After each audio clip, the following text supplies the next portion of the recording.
সারা দেশে ক্রমেই অবনতি হচ্ছে বন্যা পরিস্থিতি। পানিবন্দী হয়ে আটকা পড়েছে প্রায় ৩৬ লাখের বেশি মানুষ। বন্যার পানিতে এরই মধ্যে বেশি আক্রান্ত হয়েছে ১৯টি জেলা। এখন পর্যন্ত পানিতে ডুবে মৃত্যু হয়েছে ২ জনের বলে জানিয়েছে দুর্যোগ ব্যবস্থাপনা ও ত্রাণ মন্ত্রণালয়।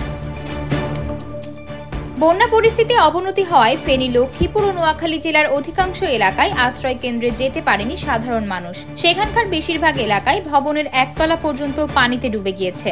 অনেকে বিভিন্ন মসজিদ, মাদ্রাসার ছাদে আশ্রয় নিয়েও ঝুঁকিতে রয়েছে। ঝুঁকিতে থাকা মানুষগুলোকে উদ্ধার কার্যক্রমে রয়েছে ধীর গতি। দুর্যোগ ব্যবস্থাপনা ও ত্রাণ মন্ত্রণালয় বলছে, গত ২০ আগস্ট থেকে কুমিল্লা, ফেনী, চট্টগ্রাম, খাগড়াছড়ি, নোয়াখালী এবং মৌলভীবাজার জেলায় প্রায় ২ লাখ পরিবার পানিবন্দী হয়ে পড়েছে। পানিবন্দী ও ক্ষতিগ্রস্তদের আশ্রয় দেওয়ার জন্য মোট ১,৩৫৯টি আশ্রয় কেন্দ্র খোলা হয়েছে। এছাড়া চিকিৎসা সেবা দিতে ৩০৯টি মেডিকেল টিম চালু হয়েছে বন্যা কবলিত এলাকায়।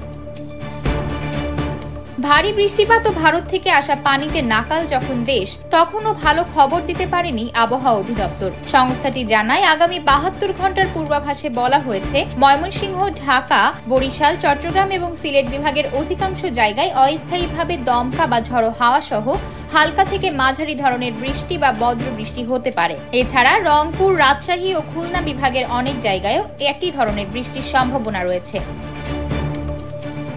বন্যার পানিতে ফেনী জেলার সবচেয়ে ভয়াবহ অবস্থা দাঁড়িয়েছে ফুলগাজী, পরশুরাম ও ছাগলনাইয়া উপজেলায়। বন্যার পানিতে তলিয়ে গেছে বাড়িঘর, রাস্তাঘাট, ফসলি জমি। যোগাযোগ বিচ্ছিন্ন হয়েছে সড়ক ও রেলপথের। স্থানীয়রা বলছে, এই এলাকায় ১৯৮৮ সালের পর বন্যা পরিস্থিতি কখনো এতটা ভয়াবহ হয়নি।